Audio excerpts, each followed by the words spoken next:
Hello my dear students, कैसे हैं आप लोग। आज हम लोग वेव्स के बारे में पढ़ेंगे। वेव्स है क्या? It is a disturbance created in a medium and this disturbance should be periodic in motion. इसका मतलब ये हुआ कि अगर किसी भी मीडियम में कोई भी डिस्टरबेंस पीरियोडिक फॉर्म में है, मतलब वो अपने पाथ को रिपीट कर रहा है, तो वह एक वेव को फॉर्म करेगा। जैसे I am saying something to you, basically I am creating a disturbance in the layers of air. मतलब हम एयर में एक डिस्टरबेंस क्रिएट कर रहे हैं और वह डिस्टरबेंस पीरियोडिक फॉर्म में है। शुरुआत में लेयर्स ऑफ एयर कंप्रेस हो रही है, फिर वह रेरिफाइड हो रही है। मतलब जब हम बोल रहे हैं तो मेरे माउथ के बगल में सामने से लेयर्स ऑफ एयर कंप्रेस हो रही है, जिसको हम कंप्रेशन कहेंगे, और उसके बाद वो रेरिफाइड हो रही है, फैल रही है। फिर कंप्रेशन है, फिर रेरिफेक्शन है। इसका मतलब कंप्रेशन और रेरिफेक्शन के फॉर्म में पीरियोडिकली वेव मूव कर रही है from me to you, and इसमें particles are vibrating along the direction of propagation of wave. मतलब जिस डायरेक्शन में वेव मूव कर रही है उसी के डायरेक्शन में अपने मीन पोजीशन से true and fro particles of medium vibrate कर रहे हैं। तो वेव के प्रोडक्शन में एसेंशियल चीज है मीडियम, और दूसरी चीज जो भी डिस्टरबेंस क्रिएट हो रहा है वो पीरियोडिक होना चाहिए, वह अपने पाथ को रिपीट करना चाहिए। जैसे हम लोग अगर पानी में पत्थर फेंकते हैं, कोई शांत पॉन्ड है, शांत वातावरण का पानी है, उसमें हम एक पत्थर फेंकते हैं, तो पत्थर के कारण एक वेव्स रिपल्स के फॉर्म में प्रोड्यूस होती है और वह शोर की तरफ माइग्रेट करती है, प्रोपोगेट करती है। Particles of the medium, that is the particles of water, vibrates up and down, अपनी ही मीन पोजीशन पे ऊपर और नीचे वाइब्रेट करते हैं, and the thing which is known as wave moves from striking point towards the shore. Shore की तरफ जो चीज मूव कर रही है वह है वेव। वेव में translatory motion of the particles of medium नहीं होता है, केवल particles of medium are vibrating about its mean position. जैसे पानी में हम लोगों ने पत्थर फेंका तो पार्टिकल्स ऑफ मीडियम जो कि वाटर है ऊपर नीचे वाइब्रेट कर रहे हैं, और एक चीज मूव कर रही है from striking point towards the shore. वो चीज है क्या? That is nothing but energy. So basically waves में एनर्जी मूव करती है from striking point towards the shore. अब ये कैसे पता चलेगा कि केवल particles of medium are vibrating up and down without having translatory motion? तो अगर हम पानी में वेव्स को प्रोड्यूस कर रहे हैं और पानी के सरफेस में किसी भी जगह पे अगर थर्मोकोल का पीस या एक छोटा सा कागज का टुकड़ा रख दें, तो कागज का टुकड़ा या थर्मोकोल का पीस अपने ही जगह पे up and down vibratory motion करता है, पर wave striking point of stone से शोर की तरफ मूव करती है। इसका मतलब जिस भी वाटर मॉलिक्यूल्स के ऊपर हमारा थर्मोकोल का पीस राइट किया है वह अपनी ही जगह पे up and down vibratory motion कर रहा है, एसएचएम कर रहा है, सिंपल हार्मोनिक मोशन कर रहा है, और वेव स्ट्राइकिंग पॉइंट से दूसरी ओर शोर की तरफ मूव कर रही है। इसका मतलब वेव में केवल एनर्जी का ट्रांसपोर्टेशन हो रहा है, हर पार्टिकल अपनी ही जगह पे वाइब्रेशनल मोशन कर रहा है।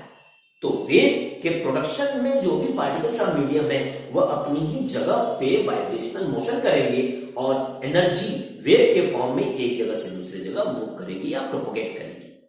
अब इस वेव्स को हम लोग लॉन्गिट्यूडनल एंड ट्रांसवर्सल फॉर्म में डिवाइड करते हैं। मींस वेव्स को हम लोग लॉन्गिट्यूडनल एंड ट्रांसवर्सल फॉर्म में कैटेगराइज करते हैं। Longitudinal waves are the waves in which the particles of medium are vibrating along the direction of propagation of wave. अगर longitudinal wave है,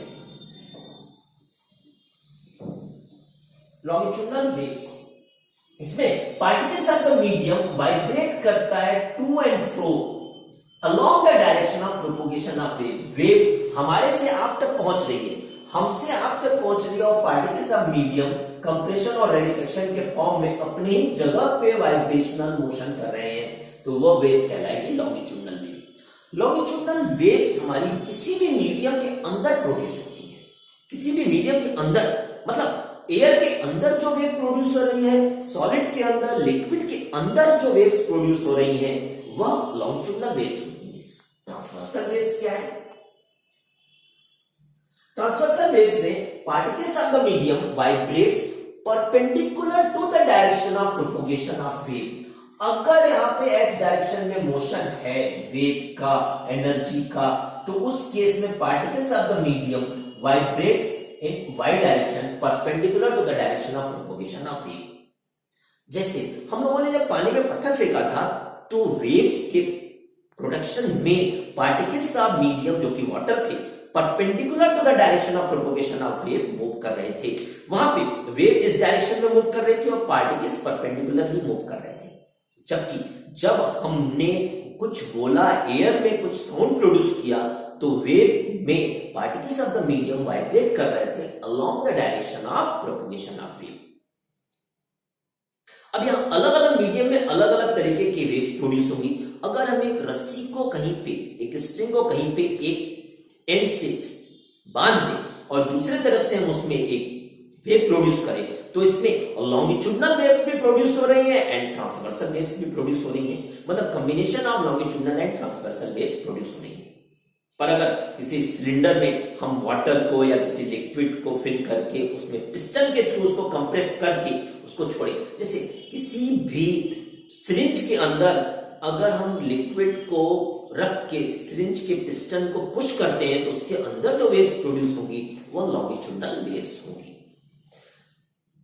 यहां पे जिस भी वेव को प्रोपोगेट करने के लिए मीडियम की जरूरत पड़ती है उस वेव को हम लोग मटेरियल वेव्स या इलास्टिक वेव्स के नाम से जानते हैं। तो elastic waves and material waves requires medium for propagation, whereas electromagnetic wave does not require any medium for propagation। तो मटेरियल वेव या इलास्टिक वेव्स में हमें मीडियम की जरूरत है, बिना मीडियम के प्रोपोगेट नहीं होगी। जबकि इलेक्ट्रोमैग्नेटिक वेव में हम लोगों को किसी मीडियम की जरूरत नहीं होती है। वैक्यूम को हम लोग एक मीडियम मान के चलते हैं और इस मीडियम का नाम है ETHER, ईथर, जिसके बारे में डिटेल आप लोग 12th क्लास में पढ़ेंगे इलेक्ट्रोमैग्नेटिक वेव के चैप्टर में। यहाँ पे मटेरियल वेव्स या इलास्टिक वेव का एग्जांपल है साउंड वेव या waves produced in the stretched string membranes. किसी भी पतली सी मेम्ब्रेन्स, जैसे ढोलक है, तबला है, वहां पे मेम्ब्रेन्स है, उसमें जो वेव्स प्रोड्यूस हो रही है वह प्रोग्रेसिव के साथ साथ स्टेशनरी वेव्स भी प्रोड्यूस कर रही है। तो वहां पे मीडियम की जरूरत है जो कि इलास्टिक या मटेरियल वेव्स है। तो जो भी वेव्स प्रोड्यूस हो रही है किसी स्ट्रेच्ड स्ट्रिंग में या फिर मेम्ब्रेन्स में या लिक्विड के अंदर साउंड वेव्स हैं, वो सब की सब मटेरियल वेव्स हैं। और इलेक्ट्रोमैग्नेटिक वेव के दो एग्जांपल्स हैं, एक है radio waves which we are using in the mobile sets, television transmission, radar system में जो वेव्स प्रोड्यूस हो रही है वो है रेडियो वेव्स। और जो लाइट है, basically light is also a electromagnetic wave, जिसके पास एक इलेक्ट्रिक कंपोनेंट है और एक मैग्नेटिक कंपोनेंट है। And amazingly the electric component, magnetic component and propagation of waves are perpendicular to each other. इसका मतलब जो भी इलेक्ट्रोमैग्नेटिक वेव लाइट के रूप में या रेडियो वेव्स के रूप में है वह हमेशा हमेशा ट्रांसवर्सल नेचर की होती है, वो लॉन्गिट्यूडनल नेचर की नहीं होती है, क्योंकि electric component and magnetic component both are perpendicular to the direction of propagation of wave. इसके बारे में भी डिटेल आप लोग पढ़ेंगे। यहां पे पार्टिकल्स ऑफ द मीडियम के जो भी पार्टिकल्स हैं वह SHM सिंपल हार्मोनिक मोशन करते हैं और यह टाइम के ऊपर डिपेंड करता है। Means the equation of body which is doing SHM is the function of time, whereas जो भी हमारे पास वेव्स हैं that is the function of displacement and time both. आप लोगों ने y SHM करने वाली बॉडी का फॉर्मूला पढ़ा था, y function of time is equal to a sin omega t, जो कि टाइम का फंक्शन है। डिस्प्लेसमेंट y टाइम के साथ वेरी कर रहा था। ये आप SHM में पढ़ के आए हैं। SHM की 3 कंडीशंस थी कि body should vibrate to and fro from its mean position. दूसरी थी कि direction of displacement directly proportional to the direction of acceleration and direction of displacement is opposite to direction of acceleration. SHM करने वाली body की 3 conditions थी कि body should vibrate to and fro from its mean position, second थी कि displacement and acceleration एक दूसरे के डायरेक्टली प्रोपोर्शनल हो, और तीसरी है कि डिस्प्लेसमेंट एंड एक्सेलरेशन एक दूसरे के अपोजिट डायरेक्शन में हो। ये तीन चीजें आप लोग पढ़ के आ चुके हैं एसएचएम में। यहाँ पे जो भी पार्टिकल्स सब मीडियम में वो सब की सब एसएचएम में सिंपल हार्मोनिक मोशन कर रहे हैं, और वेव जो भी फॉर्म हो रही है वह फंक्शन है of the time and displacement x. Y जो भी फंक्शन है, y is the function of displacement and time, और इसका इक्वेशन हम लोग के पास आएगा a sin kx minus omega t। इसको अभी थोड़ी देर बाद प्रूव करते हैं ये आया कहां से, कैसे ये प्रोड्यूस हुआ। साइन के साथ जो ये फंक्शन लगा हुआ है, जो ये कांस्टेंट वैल्यू है, this is known as phase. तो कुछ इंपॉर्टेंट डेफिनेशन है उसको हम लोग रिमाइंड करके आगे चलते हैं। सबसे पहले हम लोग के पास डेफिनेशन थी amplitude. Amplitude is the maximum displacement either side in the SHM, या सिंपल हार्मोनिक मोशन की एक तरफ का मैक्सिमम डिस्प्लेसमेंट जो है वह कहलाता है एम्पलीट्यूड। यह मैक्सिमम डिस्प्लेसमेंट अपवर्ड डायरेक्शन में है और ये मैक्सिमम डिस्प्लेसमेंट लोअर डायरेक्शन में है। या अगर कोई भी बॉडी सिंपल हार्मोनिक मोशन कर रही है, जैसे कि एक सिंपल पेंडुलम है, तो सिंपल पेंडुलम की एक्सट्रीम पोजीशन, स्ट्रेच्ड पोजीशन पे, एंड वाली पोजीशन पे जो मैक्सिमम डिस्प्लेसमेंट होगा वह कहलाएगा ए। बीच में किसी भी जगह पे डिस्प्लेसमेंट मैक्सिमम डिस्प्लेसमेंट से कम होगा तो उसे हम y के रूप में रिप्रेजेंट करेंगे। एम्पलीट्यूड के बाद नंबर आता है फ्रीक्वेंसी। फ्रीक्वेंसी को f n या बहुत हाई फ्रीक्वेंसी है तो उसके लिए हम लोग न्यू का यूज करते हैं। Frequency is the number of oscillations produced in a second. एक सेकेंड में कितने ऑक्सिलेशंस प्रोड्यूस हो रहे हैं, that is known as frequency. फिर यहां पे एक इंपॉर्टेंट टर्म है time period. Time period, time period को हम लोग कैपिटल टी से रिप्रेजेंट करते हैं। Time period the time taken by body to complete one oscillation और वन रिवोल्यूशन। एक ऑक्सिलेशन कंप्लीट करने में जो टाइम लगता है वह है टाइम पीरियड। जैसे यहां से लेकर यहां तक एक ऑक्सिलेशन कंप्लीट हो रहा है तो वो कहलाएगा एक ऑक्सिलेशन, और इसमें जो टाइम लग रहा है उसको हम लोग कहेंगे टाइम पीरियड। जैसे अगर कोई भी सिंपल पेंडुलम अपने एक्सट्रीम पोजीशन से रिलीज करने के बाद मिड में आता है, मिड से अपोजिट डायरेक्शन में गया और वापस वो मिड में आता है, तो ये एक ऑक्सिलेशन कहलाएगा, और इसमें जो टाइम लिया जाएगा वह कहलाता है वन टाइम पीरियड। यहां पे एक चीज और बता दें कि कोई भी बॉडी अगर वाइब्रेट कर रही है तो उसके वाइब्रेशन का मेन कारण क्या है। कोई भी बॉडी अगर वाइब्रेट कर रही है तो उसके वाइब्रेशन का मेन कारण है due to the combined effect of inertia of motion and restoring force, जिसको हम लोग इस सिंपल पेंडुलम से समझ सकते हैं। अगर कोई भी पेंडुलम अपने मीन पोजीशन पे है और उसको हम लोग एक्सट्रीम पोजीशन पे लेके जाते हैं, तो उस एक्सट्रीम पोजीशन पे पहुंचने के बाद वेट mg नीचे की ओर काम कर रहा है, और इसमें वेट का एक component mg cos theta tension को बैलेंस करेगा, और दूसरा कंपोनेंट ये वाला है mg sin theta. mg sin theta will try to bring the bob in mean position, पर जब बॉब मीन पोजीशन पे आएगा तो due to the inertia of motion वह दूसरे तरफ चला जाएगा। बेसिकली वेट mg का एक component mg sin theta Bob को बीच में लाने की कोशिश करेगा, पर जब बॉब बीच में आएगा तब तक वह वेलोसिटी एक्वायर कर लेगा। वेलोसिटी एक्वायर करने के कारण, मोशन के कारण वह अपने मोशन को कंटिन्यू रखना चाहेगा, तो वह दूसरी तरफ चला जाएगा। जब दूसरी तरफ जाएगा तो फिर से एक रीस्टोरिंग फोर्स जिसकी वैल्यू है mg sin थीटा सेंटर की ओर वर्क करेगी, उस बॉब को बीच में लाने की कोशिश करेगी, पर जब बॉब बीच में आएगा तो फिर से इनर्शिया ऑफ मोशन के कारण वह अपोजिट डायरेक्शन में एक्सट्रीम पोजीशन पे चला जाएगा। So basically, due to the combined effect of restoring force and inertia of motion, body vibrates about its mean position. जितनी भी बॉडीज वाइब्रेट कर रही हैं, वह वाइब्रेट इसलिए कर रही हैं क्योंकि उनके ऊपर एक इनर्शिया ऑफ मोशन काम कर रहा है और रिस्टोरिंग फोर्स काम कर रहा है। ये बात दूसरी है कि अलग अलग तरीके के वाइब्रेशंस में रीस्टोरिंग फोर्स अलग अलग रीजन से मिलता है। जैसे सिंपल पेंडुलम में ये हमें मिला mg sin थीटा के रूप में, जबकि स्प्रिंग के साथ अगर एक अटैच्ड मास है तो स्प्रिंग के साथ अटैच्ड मास में जो रीस्टोरिंग फोर्स होगा वो माइनस kx होगा। ये आप लोग पढ़ चुके हैं।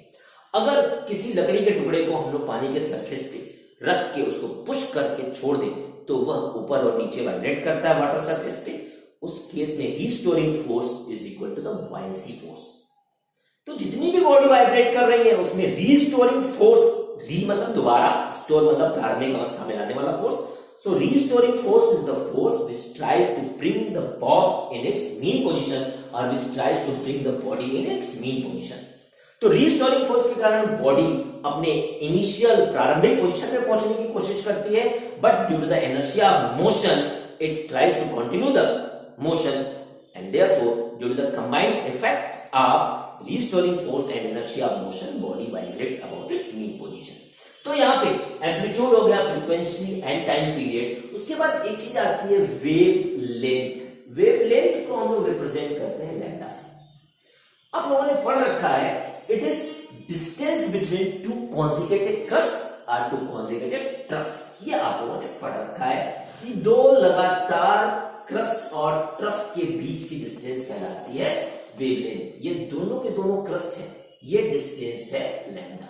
ठीक है, इसी तरीके से ये डिस्टेंस है लैम्डा।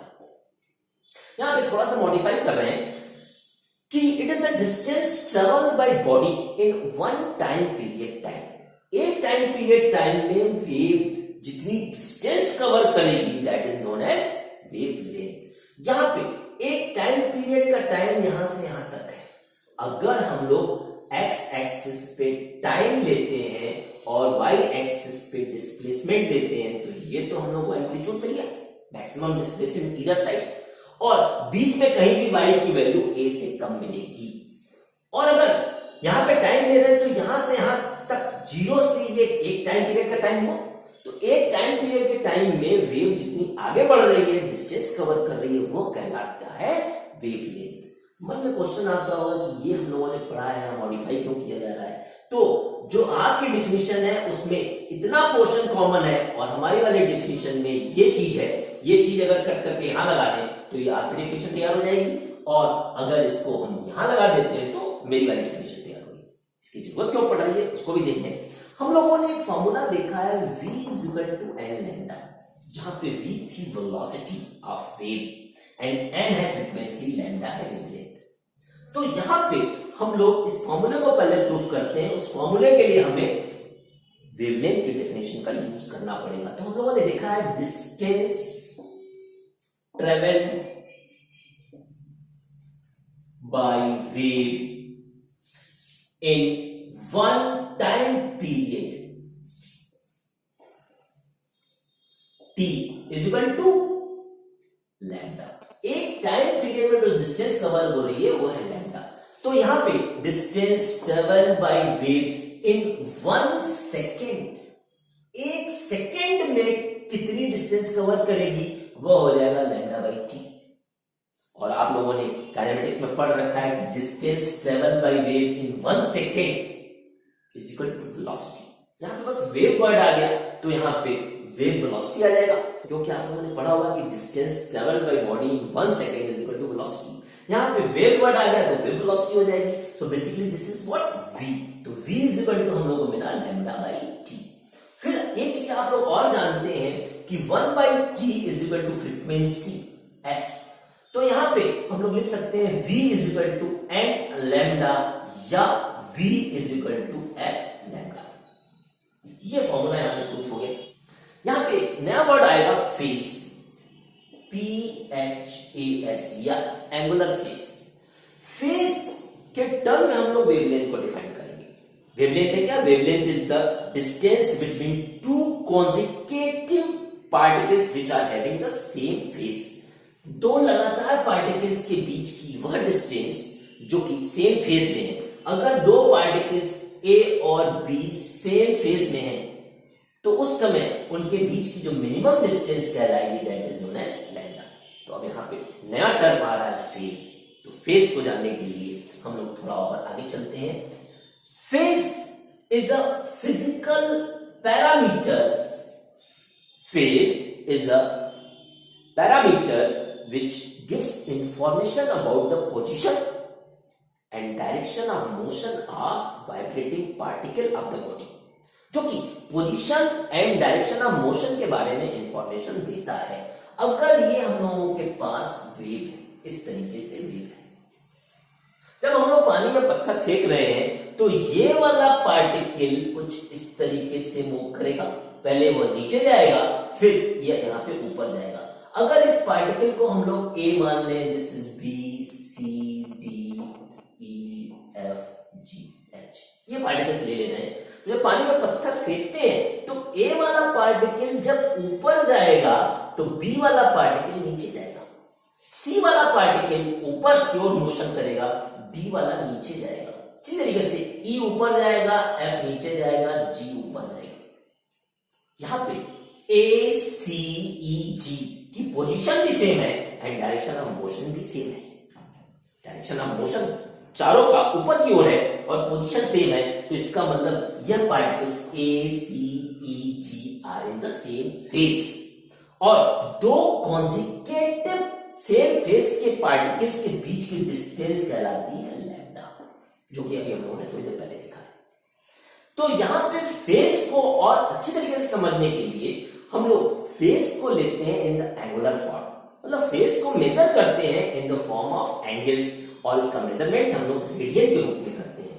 अगर इस पार्टिकल ए की एंगुलर पोजीशन 0 मान लें तो बी की पाई हो जाएगी एंड सी की 2 पाई हो जाएगी, डी वाले की 3 pi, then 4 pi, 5 pi, 6 pi, like this way. और हम लोग को पता है कि 0 और 2 पाई एएसटीसी रूल से 0 ये एंगल है और 2 पाई भी 0 के बराबर है, तो 0, 2 पाई, 4 पाई, 6 पाई की वैल्यू 0 के बराबर है। तो यहां पे point A C E G are in the same phase of vibration. Similarly point B D F G are also in the same phase because their position and direction of motion is also same. Position सबकी ground पे है और motion की tendency downward direction में है। तो यहाँ पे जो भी particle same position and same direction of motion में है उसको हम लोग कहेंगे they are in the same phase of vibration. इसका मतलब ये हुआ कि जितने भी क्रस्ट पार्टिकल्स हैं वो सब के सब सेम फेज में है, पोजीशन उनकी सेम है, डायरेक्शन ऑफ मोशन भी सेम है। ठीक इसी तरीके से जितने भी पार्टिकल्स ट्रफ में है उनकी भी position and direction of motion same है। तो ये कुछ इंपॉर्टेंट डेफिनेशन है जिसको बारे में आप लोगों को जानना था। यहाँ पे वेव के किसी भी इक्वेशन में जो भी साइन के साथ अटैच्ड चीज है, साइन के साथ जो भी पैरामीटर हमें मिल रहा है वो फेज कहलाता है। तो यहाँ पे ये है फेज, जो कि एंगुलर फेज के रूप में भी जाना जाता है। इसको हम लोग रेडियन में मेजर करते हैं, जैसा कि हम लोगों ने देखा। फिर यहाँ पे एक चीज है वेव नंबर।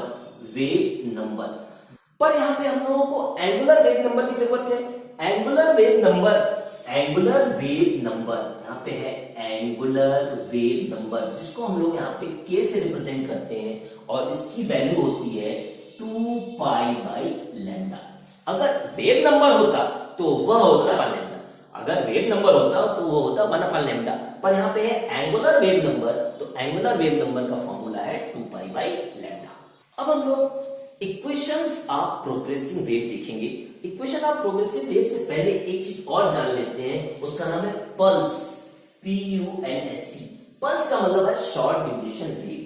अगर हम एक स्ट्रिंग को वन एंड से स्ट्रेच कर दें, किसी भी स्ट्रिंग को हम इस तरीके से स्ट्रेच करके उसमें एक लूप पैदा करें, तो ये लूप टाइम के साथ आगे की ओर प्रोपोगेट करता है। शुरुआत में वो यहां था, फिर धीरे धीरे प्रोपोगेट कर रहा है। तो ये छोटा सा पार्ट ऑफ द वेव जो कि किसी भी स्ट्रिंग में प्रोड्यूस हो रहा है उसको हम लोग कहते हैं पल्स, या यूं कह सकते हैं कि small part of the wave is known as pulse. तो इस पल्स की जरूरत हम लोगों को पड़ेगी। और हम लोग कोई भी इक्वेशन जो फॉर्म करेंगे जो कि फंक्शन है of the time and x, wave जो भी प्रोपोगेट कर रही है वो टाइम के साथ वेरी करेगी और उसकी पोजीशन भी चेंज होगी। तो एसएचएल करने वाली बॉडी का वाई के साथ फंक्शन ये था, और जबकि वेव के लिए हमारे पास function of time and displacement दोनों है। तो अब हम लोग वेव्स के फॉर्मूलों को प्रूव करते हैं, इसको पहले इरेज करते हैं। अब हम लोग देखते हैं equation of progressing wave, equation of progressing wave, ऐसी वेव जो टाइम के साथ प्रोपोगेट कर रही है इन द मीडियम में वो प्रोपोगेट कर रही है। तो हम लोगों ने एक चीज जाना हुआ है कि y is the function of x and t, x और t का ये फंक्शन है। तो अभी हमने थोड़ी देर पहले बताया कि y इज इक्वल टू, हम लोग के पास मिलेगा a is the maximum displacement जो कि एम्पलीट्यूड के बराबर है sin kx minus omega t। तो इस फॉर्म में आएगा। अगर इनिशियल पोजीशन उसकी 0 थी तब ये मिलेगा। If it has already a phase, if initial, जिसको हम इपॉक के नाम से जानते हैं, इनिशियल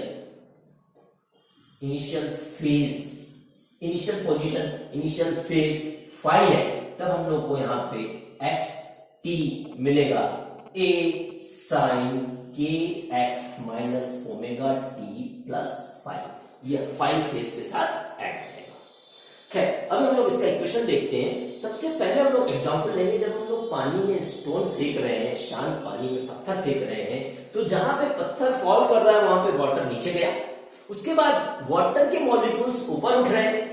वाटर के मॉलिक्यूल्स ऊपर उठने के कारण वह वाटर मॉलिक्यूल ऊपर और नीचे वाइब्रेट करेगा अपनी जगह पे और एक एनर्जी प्रोवाइड करेगा to the nearby molecule. इस तरीके से नियर बाय मॉलिक्यूल, उसके बगल का मॉलिक्यूल भी ऊपर नीचे वाइब्रेशन करेगा और धीरे धीरे अगल बगल के मॉलिक्यूल्स को एनर्जी ट्रांसफर करने के कारण सारे के सारे मॉलिक्यूल्स अगर मीडियम वाइब्रेट करेंगे तो जो एनर्जी का प्रोपोगेशन हो रहा है from the striking point towards the शोर, वही वेव के रूप में है। तो यहाँ पे अगर हम लोग एक वेव को फॉर्म करके या मान के चलते हैं, ये इस तरीके से वेव प्रोड्यूस हो रही है रिपल्स के फॉर्म में। यहां वाला पार्टिकल इनिशियल फेज 0 रख रहा है, यहाँ पे फाई की वैल्यू इसकी 0 है और यहाँ पे डिस्प्लेसमेंट y हम लोग y एक्सिस पे ले रहे हैं, ये maximum displacement of the particle a है। तो उस केस में इस वाले पार्टिकल की डायरेक्शन ऑफ मोशन तो ऊपर होगी और इसकी डायरेक्शन ऑफ मोशन नीचे होगी, इसकी फिर से ऊपर होगी और इसकी फिर से नीचे होगी। ये तो एक यूनिफॉर्म के रूप में था। फिर हम लोगों ने देखा हुआ है कि every particle of the medium will do SHM। वह अगर SHM कर रहा है तो हर एक पार्टिकल की अपनी डिस्प्लेसमेंट उसके पास हो जाएगी y is equal to a sin omega t। y is equal to a sin omega t। This is the equation of each particle of medium, each particle जो कि केवल फंक्शन है टाइम का। y is the function of time t, यहां displacement नहीं है। तो wave का इक्वेशन फॉर्म करने के लिए अगर इसका इनिशियल टाइम t यहां पे ले रहे हैं तो कोई भी particle which is placed x distance away from the initial position, x distance away from initial position है, वह t डैश टाइम के बाद वाइब्रेशन शुरू करेगा। अगर यह पार्टिकल इनिशियली t टाइम पर वाइब्रेशन शुरू कर रहा है तो ये वाला पार्टिकल t डैश के बाद वाइब्रेशन शुरू करेगा। Means point p will starts vibrating after point t dash. तो अगर इस पार्टिकल p की हमें इक्वेशन लिखनी है तो y इज इक्वल टू मिल जाएगी a sin ओमेगा t, लंबा टाइम है तो t डैश माइनस t। तो टोटल टाइम t की जगह पे t डैश माइनस t, क्योंकि t डैश बड़ा होगा इनिशियल टाइम t से, तो यहां पे मिला t डैश माइनस t। और कितने टाइम के बाद एनर्जी वहां पे पहुंच रही है, वहां मींस p पॉइंट तक पहुंच रही है, वो है t डैश। अगर इसको हम लोग लिखना चाहें तो लिख सकते हैं t डैश की वैल्यू हो जाएगी डिस्टेंस डिवाइडेड बाय वेलोसिटी, क्योंकि इनिशियल पोजीशन से पॉइंट p के बीच की डिस्टेंस है x। तो एनर्जी को पहुंचने में जो टाइम लग रहा है distance divided by velocity of wave, तो x by T minus arbitrary time t। इसको और सिस्टमेटिक वे में लिखें तो a sin ओमेगा यहां पे मिल जाएगा x minus V T by V, a sin ओमेगा by V x minus V T. इसको हम लोग लिख सकते हैं a sin ओमेगा की वैल्यू आप लोगों ने पढ़ रखी है 2 पाई बाई टी और यह वेलोसिटी v और यहां पे x माइनस वी टी। यहां पे फिर से अगर टीवी की वैल्यू देखना चाहें तो हम लोगों ने पढ़ा हुआ है अभी थोड़ी देर पहले v is equal to N lambda या 1/t लैम्डा। तो यहाँ पे t को इधर ट्रांसफर कर दें तो v t is equal to lambda. So at the place of v t हम लोग यहाँ पे लिख सकते हैं लैम्डा। तो इसको हम लोग यहाँ पे लिखते हैं y which is a function of x and time t will be equal to a sin 2 pi अपने जगह पे है, t v की जगह हम लोग के पास मिल जा रहा है लैम्डा, तो 2 pi by lambda x minus v t। तो यहाँ पे एक इक्वेशन ये फॉर्म हो गया of the wave which is a function of distance and time t। इसका यूज हम लोगों को न्यूमेरिकल सॉल्व करने में करना होगा। इसको हम लोग रीमॉडिफाई करके लिख सकते हैं y is equal to a sin 2 pi को वहीं छोड़ दें x by lambda minus v t by lambda, इसको इंक्लूड कर रहे हैं तो एक और नया इक्वेशन हम लोगों के पास बनता दिखाई दे रहा है x by lambda minus v by lambda. Is पे v by lambda is equal टू व्हाट 1 बाई t, तो यहाँ पे मिल जाएगा हम लोग के पास t बाई कैपिटल T। तो नेक्स्ट इक्वेशन हम लोग को मिल रहा है y is equal to a sin 2 pi x upon lambda minus t by t, जहां पे लैम्डा वेवलेंथ कांस्टेंट है और टाइम पीरियड भी कांस्टेंट है, जबकि x वेरिएबल है, ये अलग अलग पॉइंट्स के लिए अलग अलग होगा और टाइम t भी डिफरेंट होगा। तो यहाँ पे कांस्टेंट है लैम्डा एंड t, तो ये सेकंड क्वेश्चन है जिसका यूज हम लोगों को करना है। अब इसको अगर इस फॉर्म के रूप में लेके आना है तो हम लोग के पास y इज इक्वल टू हो जाएगा a sin, यहां से करते हैं तो हम लोग को मिलेगा यहाँ पे 2 पाई बाई लैम्डा को पूरे को अंदर कर देते हैं तो 2 pi by lambda into x minus 2 pi by lambda into we T. यहाँ पे a sin 2 pi by lambda अभी थोड़ी देर पहले देखा ये है k के बराबर, स्मॉल k है, तो यहाँ kx माइनस 2 पाई अपने जगह पे है और यहाँ पे हम लोग के पास है v by lambda into T. तो v by lambda is equal to 1 upon t, तो इसको फर्दर लिख सकते हैं a sin kx minus 2 pi by t into T. इस बात का ध्यान दीजिएगा कि v by lambda is equal to time period है कैपिटल T। तो यहां पे हम लोग को मिल रहा है a sin kx minus 2 pi by t, angular velocity जो आप बहुत बार पढ़ चुके हैं, ये है ओमेगा। तो हम लोगों को ये इक्वेशन मिल रहा है y is equal to a sin kx minus omega t। ये तब है जब इपॉक की वैल्यू 0 है, इनिशियल फेज 0 है। अगर इनिशियल फेज होता तो यहाँ पे +5 भी जुड़ जाता, क्योंकि इनिशियल फेज का मतलब है कि ऑलरेडी उसके पास कुछ फेज एंगुलर फॉर्म में था, मतलब कुछ पार्टिकल्स पहले से वाइब्रेट कर रहे थे, जो कि यहाँ पे हम लोग कंसीडर नहीं कर रहे हैं। तो यहाँ पे हम लोगों को इक्वेशन ऑफ प्रोग्रेसिंग वेव मिल रहा है a sin kx minus omega T. यहाँ पे फेज अगर निकालना हो तो फेज की वैल्यू हम लोगों के पास है kx माइनस ओमेगा टी, ये इसमें फेज है और इस वाले में फेज है हम लोगों के पास ये। तो किसी भी पार्टिकल का फेज ये मिल रहा है। अब हम लोगों को इसमें एक इक्वेशन की जरूरत पड़ेगी क्लास 12 में। यहां पे एक इक्वेशन की हम लोग को जरूरत पड़ेगी क्लास 12 में, that is the relation between path difference, path का अंतर एंड फेज डिफरेंस।